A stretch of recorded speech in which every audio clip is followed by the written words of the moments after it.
We're happy today to be able to present the first of 4 webinars and discussions excuse me, on assisted outpatient treatment from the perspective of the judiciary and other legal professionals. We're really pleased today to have Judge Stephen Goss as our presenter and moderator and discussant and expert on this topic. And just to tell you a little bit about Judge Goss, here's his bio that you should be able to see on your screen. Judge Goss has been working with the Gain Center for a number of years in a lot of our grant programs and has provided technical assistance to grants and programs throughout the United States. He is, although this is in his bio, I wanted to emphasize that he started one of the first mental health court in the state of Georgia. And for those of you who maybe aren't aware of it, Georgia has more treatment courts than probably any state in the United States than perhaps California. So he was really a leader in his state in starting treatment courts. He presides over a general docket as well as a co-occurring docket. So he's very well versed in a lot of the issues that you will be facing and face on a day-to-day basis in integrating assisted outpatient treatment into your dockets and into your court programs. I'm going to, in just a second, turn this over to Judge Goss, but I would like, Ashley's going to give some housekeeping details and instructions. Good morning, or good afternoon. This is Ashley from the Gain Center. Just a disclaimer on the screen. The views, opinions, and content expressed in this presentation do not necessarily reflect the views, opinions, or policies of the Center for Mental Health Services, the Substance Abuse and Mental Health Services Administration, or the U.S. Department of Health and Human Services. Also, some reminders to please keep your phones on mute if you're not part of the discussion at the moment. Please do not put your phones on hold so that we don't hear the hold music. And just a reminder that this webinar is being recorded. If everyone could also please write their name and their affiliation in the chat box to sign in, that'd be really helpful. Thank you.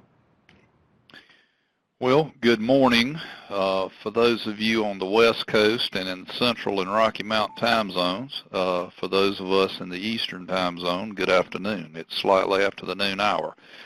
I'm Steve Goss. As Dr. Callahan and Ashley just referenced, I am a state circuit judge in Albany, Georgia, as you probably can tell from my voice and diction. And this will be my first foray into doing a webinar in which I am the presenter. So bear with me. I believe I can handle it from an IT standpoint, but what I would like to do, since we have the chat box and I can see when you're typing in here, I'm quite capable of reading, talking, and standing up at the same time, but I'm not sure I can do all 3 things plus type at the same time. So what I'll try to do is, if we're covering something and there's a particular question or topic that you would like to have some further communication on, go ahead and put it in the chat box. I'll be reading it as we go, and then I will I'll try to verbally respond to it.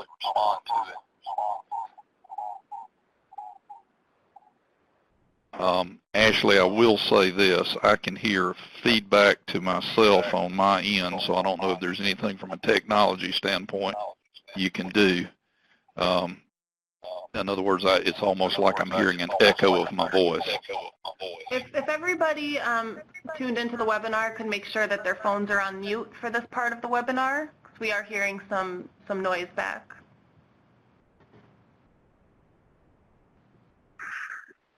Okay, that's better. Thank you very much. So let me start out just very briefly. Dr. Callahan gave you an overview of my background, and there's the brief bio slide that's in the materials, and I'm not going to belabor sort of my background other than I do want to point out a few items that I think might flesh out what my experience is and may generate some more conversation today on what are some things you can do potentially in your jurisdiction to try to bolster these assisted outpatient treatment programs. I have reviewed the biographical sketch from all of your various sites, so I'm very familiar that these programs are all across the country geographically, including Puerto Rico, that some are in urban centers such as Fort Worth, such as Cleveland, some are in rural America, some are in suburban locations. So I understand that. Let me say that I am, from Albany, Georgia, which is a small city, big town of about 80,000 people, but it is in very southwest Georgia, far closer to the state of Florida than I am to Atlanta. It is in the middle of a very rural agricultural area of the state. I grew up on the family farm in this area as a child. So Albany, in many ways, is sort of town to about a 60-mile radius in a very rural, very agricultural-based, and very poor part of the state. We really struggle with resources here, as I'm sure many of you do. It's not always budget funds. It's the lack of treatment professionals, particularly in these types of programs. We have a short supply of clinicians and certified addiction specialists, mental health specialists, etc. So I come to you from that background of trying to figure out practical approaches to problems here, where our community jail has for many years been the de facto treatment facility for many of the people caught in the revolving door cycle of behavioral health decompensation episodes, substance abuse relapse, and they're cyclically in and out of our jail, in and out of our community clinic, mental health crisis unit, in and out of our state hospital system. And so that's sort of my background. Now, to start, I will also tell you that, as Dr. Callahan mentioned, I have been presiding over a felony mental health court with a co-occurring substance abuse disorders track since 2002. That's not what we're directly here to talk about today, but I do bring that perspective. As an adjunct to that program, separate and apart from the mental health court, but still related to it, we started many years ago a competency docket. I am the state circuit judge in this jurisdiction, and by agreement, our county level court, our misdemeanor court, refers cases to us. My fellow circuit judges refer cases to us, so that if we have a person coming into the criminal justice system who has an issue that is raised if a person is not currently mentally competent to stand trial, and we have to get state forensics involved, the case comes to me, whether they're misdemeanor or felony. We put them in a spreadsheet so that we don't lose track of people, and we hold a monthly competency docket so that we handle all of those cases from start to finish on that topic. If the doctors deem them competent, we return the case back to the originating judge. If the doctors deem them potentially incompetent to stand trial, we hold a hearing, I preside. If their competency restoration to be done by state forensics, I order that. If they say they are a danger to self or other and take them into a state hospital, we handle that. If, for purposes of today, they want to do restoration in the community as an outpatient, we do that. So I bring that experience, and that's where I'm coming from today. All right, so let's get started here. When I look at assisted outpatient programs among the grantees that all of you are working with and across the country. They typically fall into categories of either being annexed potentially to a civil court program, in many states the probate court. They may be annexed, such as the program I've described to you in my home jurisdiction, where they're annexed to a criminal court program, the district or the circuit court based. Of course, we have some programs that sort of have a combination of the above. They may be people that are being supervised in the community on assisted outpatient that came through the probate setting. There was no new criminal case yet. A family, a neighbor, a loved one brought the matter to the attention of authorities because they needed involuntary civil commitment for stabilization. And so what I would like for us to do today is to try to have some discussion about a framework, and whatever that framework ends up being in your jurisdiction is largely driven by you, because the team in each jurisdiction represented in this grant program, you know best about what your resources and your challenges and your needs are in your particular jurisdiction. So I'll move to the next slide.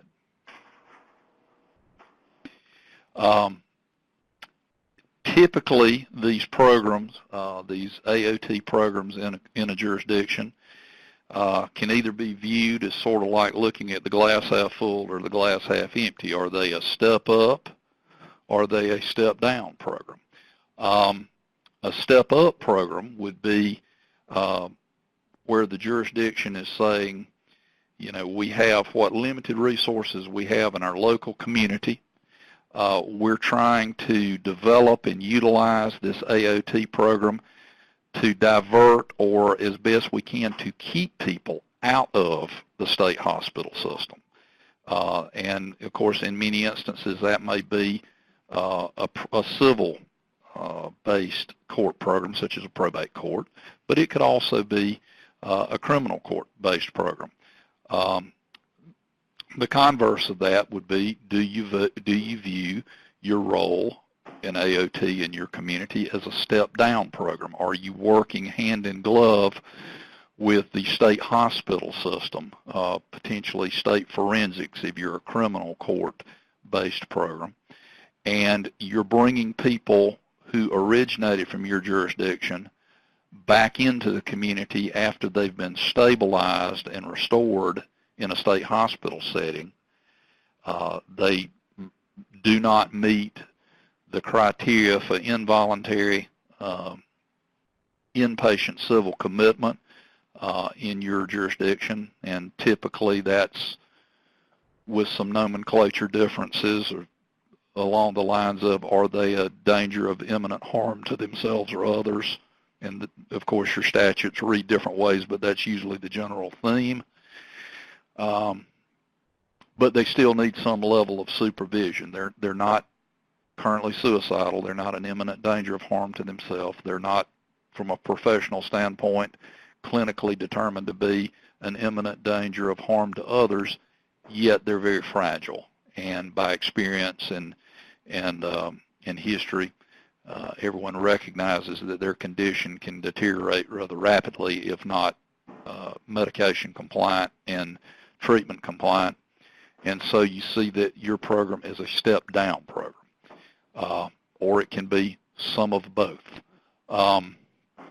It can be a, have facets of you're trying to keep people out of the hospital system, but you're also working with state forensics to bring people back out of the hospital into the community, understanding that being home, being near what support system they may have from family or friends in familiar surroundings is probably the least restrictive treatment environment available to them, consistent with the Olmstead litigation in the U.S. Supreme Court a number of years ago.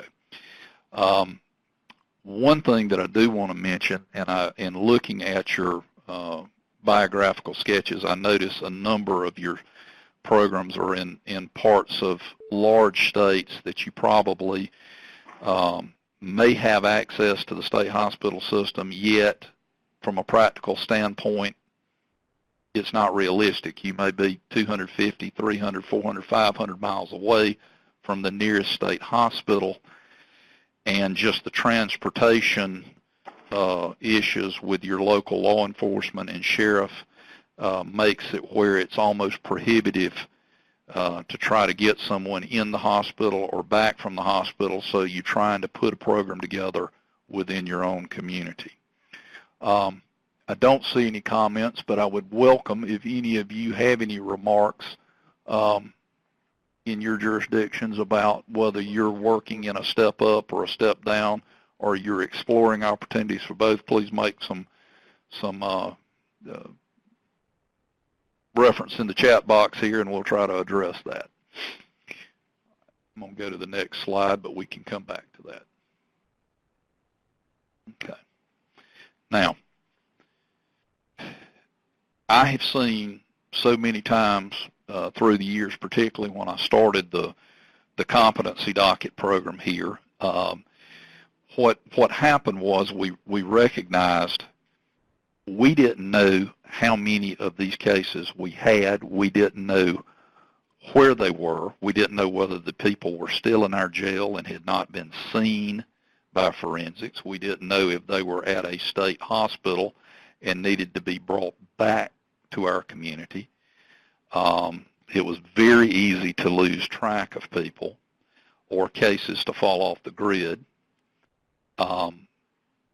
And sort of an eye-opening thing for me when I finally decided we were going to try to do this to try to have some consistency in our jurisdiction in handling these cases and some efficiencies, as far as instead of having one hearing here and one hearing 4 days from now and a doctor from out of town having to make multiple trips, that we could sort of consolidate these into a docket, and so that our sheriff would have more efficient transport trips to and from an out-of-town facility, and so that the doctors could spend more time rendering clinical services as opposed to perpetually driving to and from our jurisdiction to testify. One of the things that we found, and it was truly eye-opening, is that it took us 3 weeks to figure out in a jurisdiction of 80,000, 90,000 people how many of these cases we had, because there was no one central point to decide who was on that list. Each judge had their own cases where the competency issue was in some stage of the proceedings. The district attorney's office and prosecutor's office didn't seem to have a consolidated list. We had to check with every state hospital facility that at the time was within a 3 or 4 hour drive. And it literally took us 3 weeks of calling all these locations and checking with all these offices to make up a list and then cross-hatch them or cross-reference them and put them into a spreadsheet. And that really magnified to me that if we couldn't figure out how many cases we had or who these people were, what we were doing was very haphazard and fraught with the opportunity somebody'd fall through the cracks. And so once we got that done and we put this together, we just, anytime a motion's filed to have somebody evaluated to determine if they're currently competent to stand trial, we route them all through one administrative assistant who keeps them in an Excel spreadsheet. And then when we have the docket, everybody has the docket with the case notes, and we hold hearings, but we also review briefly every one of those cases. We may not have a full-blown hearing, but we go down that docket sheet monthly and say, what's the status of this person, et cetera, so that people don't literally get lost in the process. I see here a question from Karen Rogers, who indicates that they are working on developing a step-down process from the state hospital, and what is the best way to find a process for transferring the jurisdiction from one circuit to another, and what partners do we need to engage to get buy-in. If you are at a state circuit court level, obviously it's a little easier because more than likely, I'm assuming you're dealing with a state hospital system on the Health and Human Services side of state government. You may have some people that are potentially candidates for this program in your jurisdiction who are coming, from the forensic side. They're still with the state hospital, but they were referred there because of a pending criminal case and a competency to stand trial case. I think the best thing you can do to try to develop a process is simply do what I just mentioned. Is the first thing is try to figure out what are your referral paths and how many of these cases do you have coming back to your jurisdiction. And you may have to take, in an inefficient manner, you may have to do a lot of legwork to sort of build a list, and checking with other judges, checking with the state hospital system, checking with your prosecutor's office or your probate court if it's on the civil side, to put this together. As far as what partners do you need to engage, my experience on any of these court programs, whether it's a AOT and it's civil, whether it's a drug court on the criminal side, a mental health court, etc., it doesn't really matter. These consumers, these patients, these defendants, if they have a criminal case, many times have a lot of complex life issues. They have their medical issues, they have their court issues, their legal issues, and as we all know, they have a lot of psychosocial issues. They have insecure housing, if any, unstable housing, lack of transportation to treatment if they're in rural America. So my philosophy has always been these programs, no matter what they are multidiscipline in nature.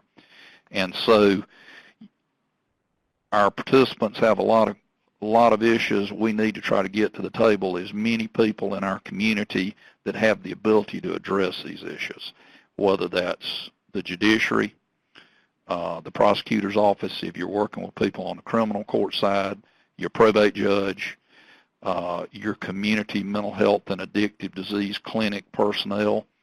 I think one thing we many times overlook doing is reaching out to our general medical hospitals in our community, particularly in rural America, where psychiatrists are in short supply, but people in the emergency room are seeing these consumers in acute episodes of crisis routinely.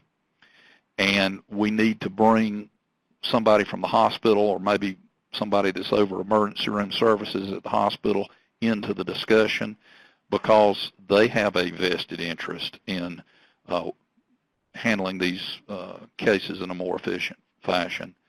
And then obviously, if you have criminal court cases, you always want to have your sheriff and or your jail commander and your probation staff involved in these conversations, because they too have a very vested interest in the process. Outpatient commitment. One of the biggest challenges, as I mentioned when we started doing these competency cases, is they would take the patient for restoration efforts many times to the state hospital after it had been determined that the participant was not currently competent. They would do inpatient restoration. They would, from a step-down perspective, say, okay, we've gotten this person medication compliant, stable, they're now currently competent, but we don't think that this person, let's say, for example, is a danger to themselves or others. Or they may even be in a situation where they couldn't restore. They just said, their health condition, it could be cognitive issues, it could be intellectual disability that's at play in some measure, or traumatic brain injury that are not responsive to prescription therapy, and say, this person's non-restorable. We're looking now at a civil commitment order, but we don't think this person is currently a danger to self or others. And therefore, we're going to ask, Judge, that you commit them on an outpatient basis. So what's the fundamental question? Well, okay, who am I committing them to? There has to be some agency or some organization or some person to whom a non-restorable person who would meet civil commitment criteria on an outpatient basis, you just sort of can't say, well, they're committed to the streets of our community. And that's been a challenge, and that remains to be a challenge. I personally, and this is particular to my jurisdiction, I've always taken the position that I'm going to commit people on an outpatient basis in some fashion to our Georgia Department of Behavioral Health and Developmental Disabilities, which is our state agency that handles behavioral health and addictive disease issues on the Health and Human Services side. My viewpoint has always been, because I'm a state circuit judge mainly handling felony cases, is that if this person is being prosecuted by the state of Georgia in a criminal case and yet cannot go to trial because they're not competent and not restorable to competency in the foreseeable future, that if there has to be a commitment, the state of Georgia still needs to be in the mix. And then the obvious, agency would be the Department of Behavioral Health and Developmental Disabilities. We worked with them statewide to develop over the last 3 or 4 years some state employees, and they work in regions of our state so that a person is on an outpatient civil commit order to DBHDD, Department of Behavioral Health and Developmental Disabilities. They have a state case manager who will check on their progress, who will make home visits or site visits, and who will be a liaison reporting back to the court if there are issues. Now, I understand that that's something we developed here that's not applicable or not available in other states. It's something you certainly you need to try to move towards as you move this process forward. But that's always been my position, is that I'm committing them to an agency. Now, it may be in your jurisdiction that you have to do that on a county level or a community level, and whether that's your community mental health, behavioral health, addictive disease clinic, that may be the direction you go.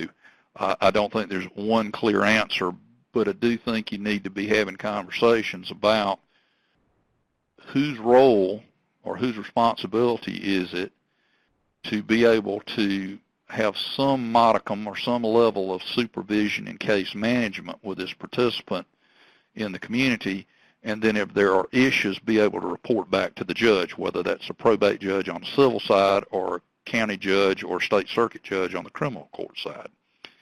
I do believe that clearly case management is just an essential thing when you're dealing with persons with significant behavioral health issues. It has been the case managers are the persons who help the courts leverage thin resources. They are the I think the analogy I've used before is they're sort of like a windshield wiper. They go from one side of the rainy window to the other, back and forth, and they sort of cover the gaps, and they fill the gaps, and they span boundaries. They're boundary spanners. And so if you're working to develop a template of a program for AOT in your community, if you don't have case management services, but yet you can cobble together the financial or budget resources to add a position, I think a case manager who can assist that participant in navigating appointments, transportation to appointments, refilling of prescription medicines, and being able to provide some level of report back to the court is just an integral part of an AOT program in the community. wraparound services, as mentioned, many of our participants, most of our participants, have very complex psychosocial issues. They not only have their medical issues, they have medical issues in the standpoint of behavioral health issues. Most have in the past self-medicated, so they have some level of substance abuse or alcohol abuse issues. And in many times have a lot of general health care conditions because they've not taken very good care of themselves. So they may be suffering from kidney disease due to unchecked hypertension. They may be struggling with diabetes or other disease processes such as hepatitis or things of that nature. So that case management piece and being able to help them navigate not only behavioral health appointments, but also medical appointments and life issues, housing, transportation, etc., is essential. I'll move to the next slide. Okay. I do think that a judicial framework is important. Now, I don't know, I know all of these programs have some level of judicial involvement, whether it's probate judge, whether it's a county level judge, or even a state circuit judge. But the judges are all busy because rarely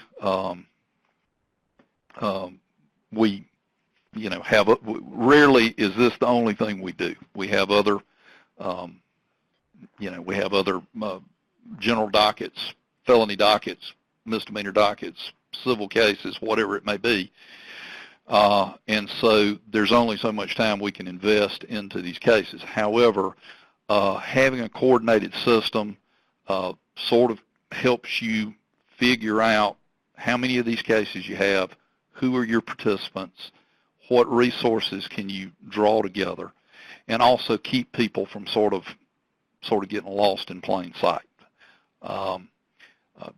CIT, crisis intervention trained officers from your local police departments or sheriff's departments. If your jurisdiction has not availed itself of crisis intervention training, one of the things that you could do to improve the delivery of services to persons in the court system with behavioral health issues is to get some crisis intervention trained officers. Most states, through the National Alliance for Mental Illness NAMI chapters, most state NAMI organizations are a resource in helping local jurisdictions bring crisis intervention training to your jurisdiction. It is an evidence-based practice, 40-hour training module. It generally trains law enforcement or first responders, paramedics, firemen, etc., in how to identify in the field interactions, persons who may be struggling with these issues, and then also how to de-escalate situations without it becoming a violent confrontation. So if you can get some CIT training for your patrol officers or even detention officers in your local jail, that's a huge step forward. Assertive community treatment resources or intensive case management. Many of your community mental health clinics and or your state hospital system will have these wraparound services available. There are certain diagnostic criteria that ACT has to have to certify a participant, but for a person who's on an outpatient civil commit status, that certainly is a huge asset in helping you case manage these programs. And then, of course, if you are a step-down program and if you're accepting people back into your community from your state hospital system, generally they will have some aftercare or some social services components that you need to try to link to. If your participant is a veteran, has served in the military, always explore any applicable resources that might be available through the VA. All right, so let's go to the next slide. And again, if you have any comments, please put them in the chat. Shift a bit to talking about the role of the judge. Again, most of the judges in every jurisdiction, this is not the only thing they do by far. You're trying to add this in to your already crowded docket and already crowded responsibilities.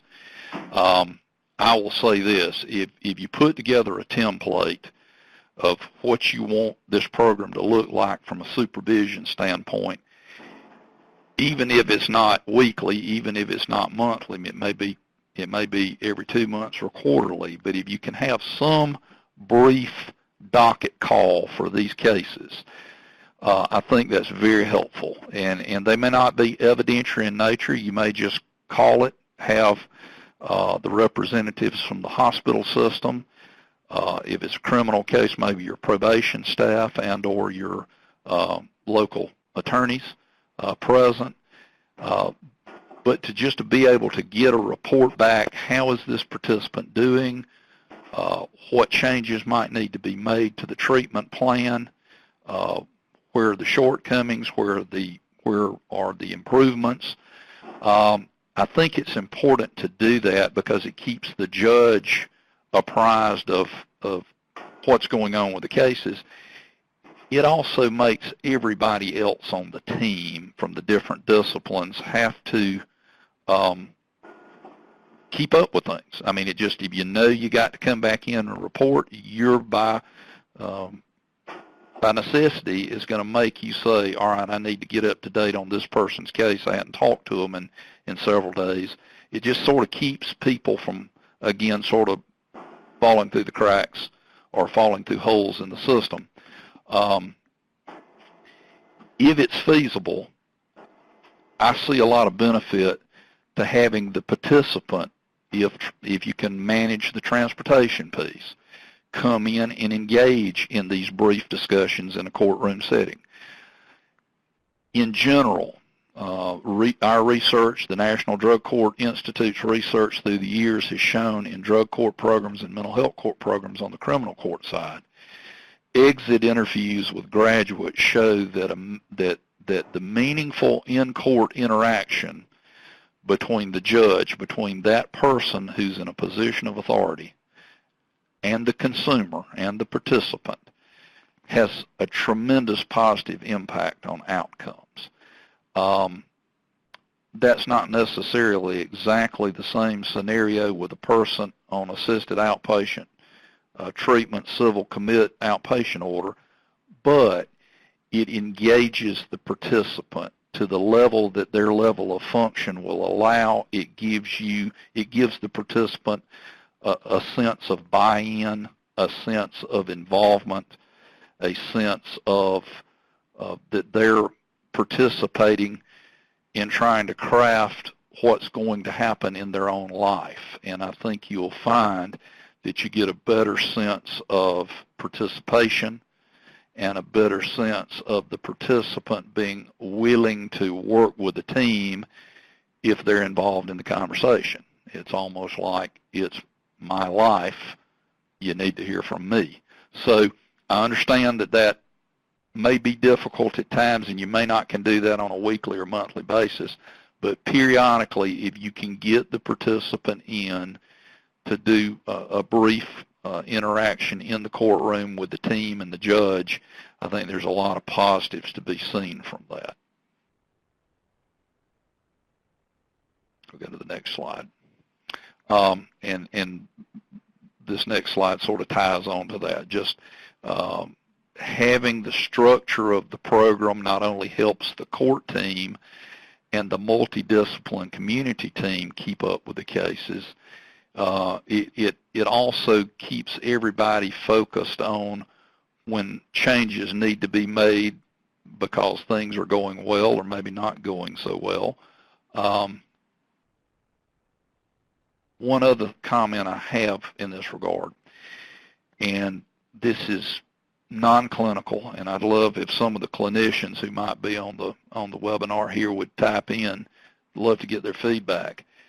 I'm not a clinician, I'm a lawyer by training, but I have observed over 17 years of presiding over these kinds of programs that even when a person who's in a court program who has really significant behavioral health issues, and it may be schizophrenia, bipolar, or any number of other diagnostic impressions by the clinician, even if they don't graduate, even if they have some setbacks and some steps forward,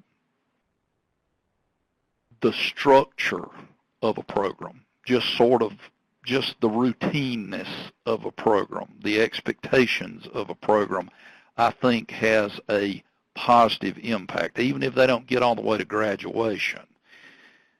Being in a situation where there is some structure, some accountability, some predictability to the routine and their day and their handling of their case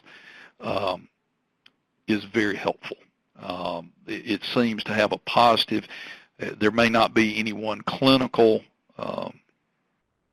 response that says, well, this is why this happens, but my observation over the years is there is something to be said for getting some stability in what has otherwise been a chaotic lifestyle for this participant. Let's go to the next slide. What sort of reporting or feedback is feasible? Now, as I mentioned before, if you can get your sheriff, or you can get your jail commander and or your police chief to get or to expand crisis intervention training for officers, that's wonderful.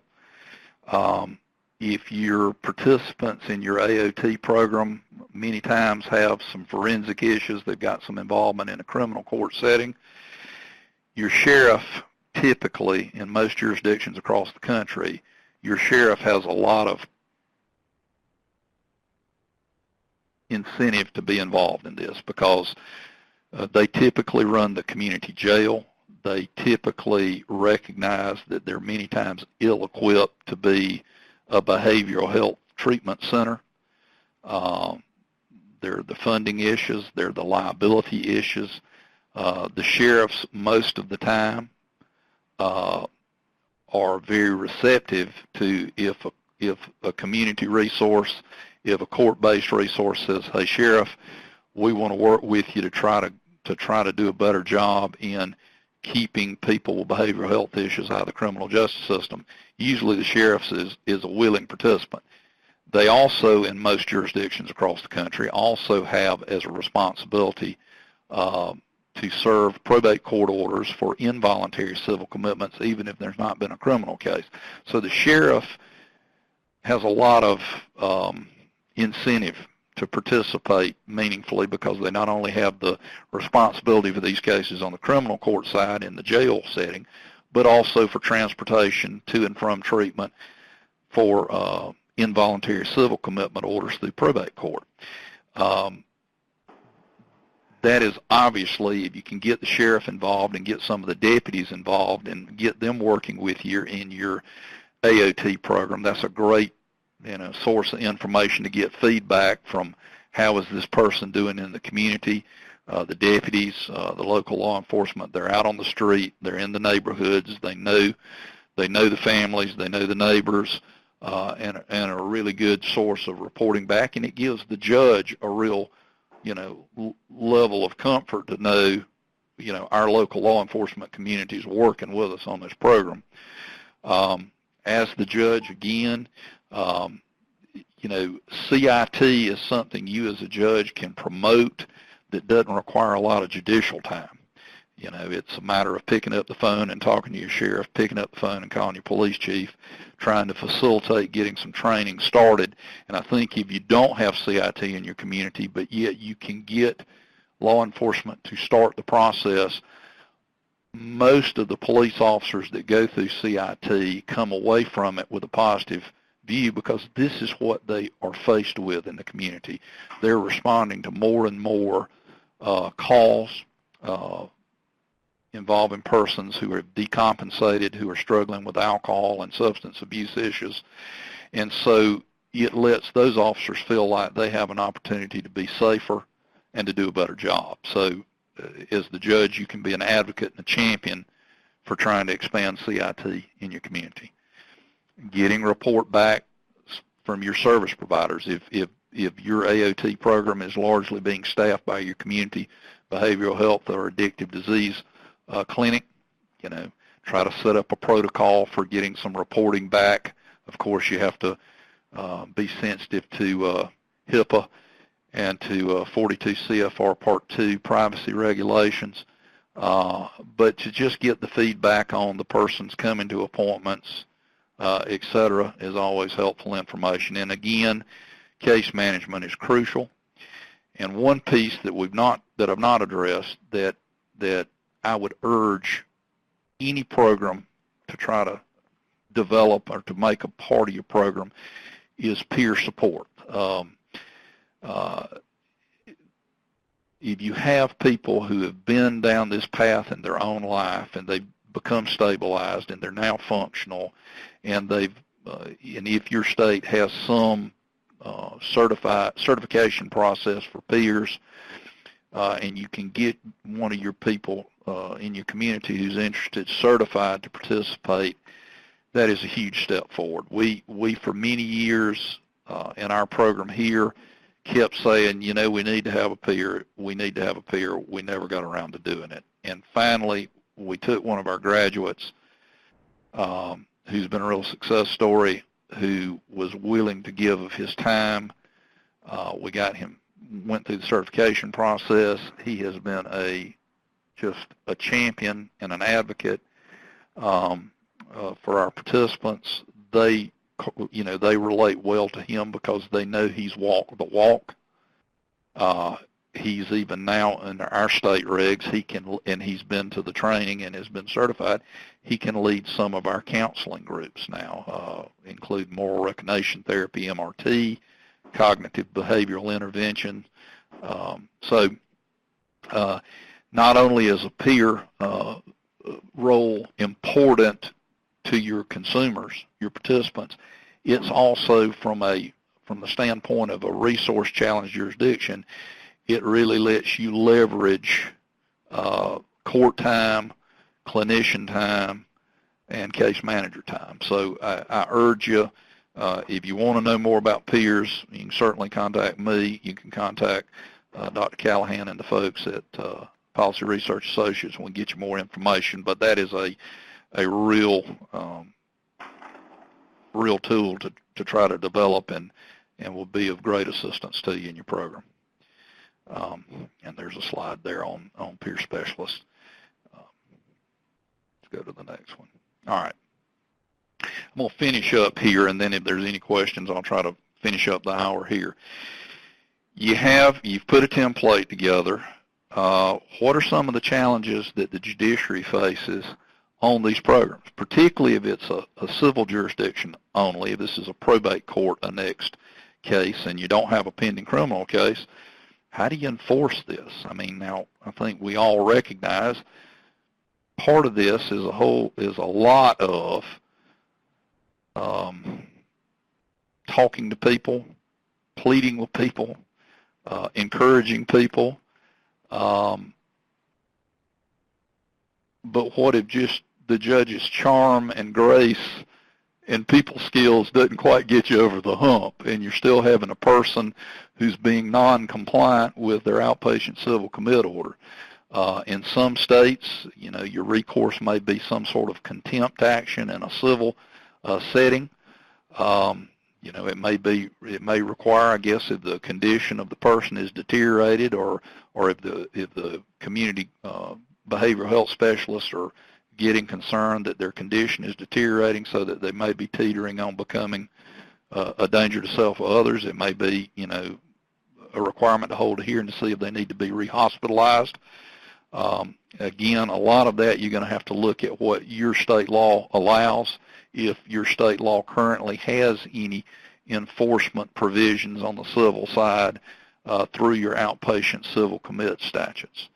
On the other hand, if your AOT program is sort of an adjunct of a criminal case, maybe, again, a person found not competent to stand trial non-restorable, what do you do with the underlying criminal case? I think many times what's happened through the years is the person is found not competent to stand trial, not restorable, a hearing's held, a civil commitment order is entered after a hearing, and then typically your state prosecutor, your DA, will come in and file a motion to null pros or to dismiss the underlying charge because they can't go forward with it.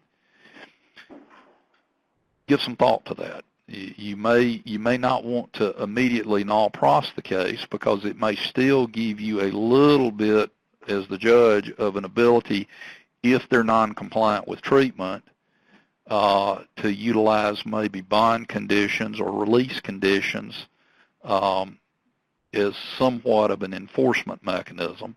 You obviously don't want to put people back in jail because if they're non-restorable, you don't want to do that, but it still gives you a bit of leverage maybe that you will not have if the underlying criminal case has been completely dismissed, null pros, and is no longer open. So that's something that that you may want to give some thought to. I see we have a comment here from Mr. Payne. It says, in regards to enforcement mechanisms, we're having difficulty getting buy-in from the district judge and the county attorney, especially dealing with people who have substance abuse issues. What suggestions do you have? Well, you know, the old saying of all politics is always local is always true. And the reality, and this is not a negative, it's just a fact. Every jurisdiction, every community, every circuit has its own legal and judicial culture and climate. And some of that is driven by people's personalities. Doesn't mean it's a bad thing. It just means it's a reality. I have seen situations where, for example, a two-county Georgia circuit that are adjacent counties, they're in one judicial circuit. You've got a great bench. They really see the value of treatment court models. In one of their counties, their sheriff is progressive. Their sheriff embraces the treatment court model, and they have a really viable and ongoing drug court program. Also in that particular county, they have a separate and viable mental health court program. In the adjacent county, the sheriff is, shall we say, old school, absolutely, steadfastly refuses to participate in any fashion in a drug court program. Now, I suspect most of the people on this call, and this judge included, understand that if a person has a substance abuse addiction, you know, if it's to that level, it's a disease process. You know, it's not just, it's no longer just a function of somebody makes a volitional decision to use drugs or not use drugs. But there are those who believe that, particularly like this particular sheriff. But this particular sheriff went to his, or agreed with his judge, and said, you can't have a drug court program in my county that I'm going to participate in. But now I'll go along with you having a mental health court program, because people can't, they don't make a voluntary decision to suffer from schizophrenia. So what they've done in that county, they started there, and they've built that program, and they're starting to build goodwill in that community. And sometimes it just takes a little time to let people see how things develop and how things are evolving. Now, in your particular jurisdiction, Mr. Payne, I don't know. Your particular judge, your particular county attorney, they may never change their viewpoints. But sometimes you just got to start where you are and you know, take small steps and build on it and show people, look, we're getting positive results here. Give us a little more flexibility. Work with us a little bit more. Sometimes it takes time, and people have to see it with their own eyes and experience themselves before they get a comfort level with it. I hope that's of some help to you.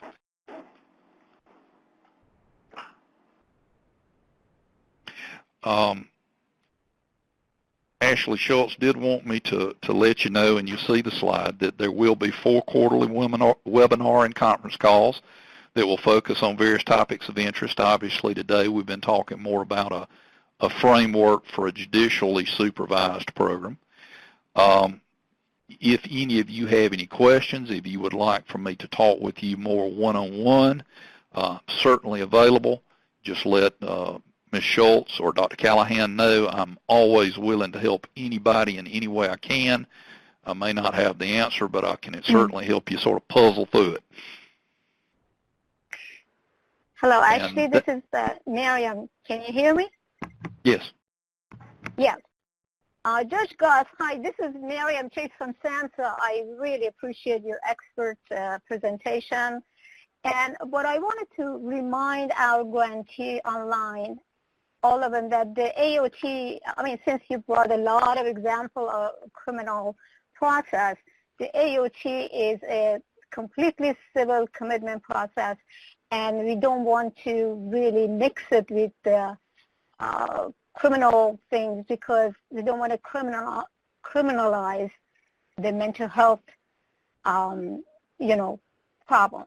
So absolutely. And let me say this, I've used that as for illustrative purposes.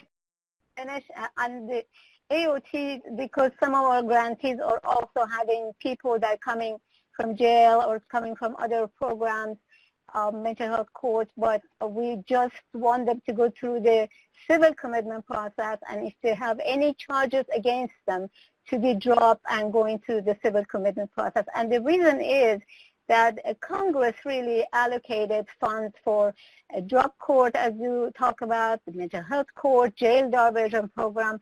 The AOT funds come from the Congress specifically for the civil commitment process of the people who are dealing with mental illness, and they come before the judge not because they are criminally, insane, or not because they are having charges against them, merely just because they have really a mental illness that they are not able to deal with, that they are not able to stay in the community. So I just want to make that very, very clear to our grantees that this is complete civil, civil commitment process. And the judges who are presiding over the civil or probate court, they are the one that kind of commit these people to the outpatient. So I just want to see what is your comment about that? Oh, absolutely. And again, my examples of the criminal court setting is simply illustrative, because ultimately it is civil, because they're on civil commit orders, even if their case originated originally in criminal court and they were not restorable to competency. Ultimately, the outpatient order is a civil commit order. I'm simply using that to show maybe what the referral path for some of these cases would be. But you obviously are correct. These grantees are working purely with civil commits. There is one question here about where do we get the PowerPoint slides, and I think Ms. Schultz can answer that. You're going to be emailing that, Ashley, I believe. So it'll have the slides and the recorded webinar. Yep, exactly. Okay. Thank you. Thank you so much. Sure. All right. I think we've got about 1 minute here. Is there any other questions? Again, if you would like for me, you have something particular to your jurisdiction and you would like for me to talk with you on a different date at a more convenient time for you, be delighted to do it. Just let Ms. Schultz or Dr. Callahan at Policy Research Associates know at the Gaines Center, and I'm always willing to try to be of assistance if I can be. I thank all of you for your attention and your participation, and I also thank you for your community's efforts to step into this very needed work and to develop and to expand these programs and to be a template for other communities in the future to build on your work. So again, thank you very much for your allowing me to participate with you today. Thank you, Judge Goss. I wanted to also encourage everyone to take advantage of the one-on-one communities of practice office hours, both with Judge Goss and with last week with Dr. Swartz. Make sure you contact Ashley at the Gaines Center, and she'll be able to arrange that time for you. And I think it is 1 o'clock, and thanks for your time. Goodbye. Thank you. Bye-bye.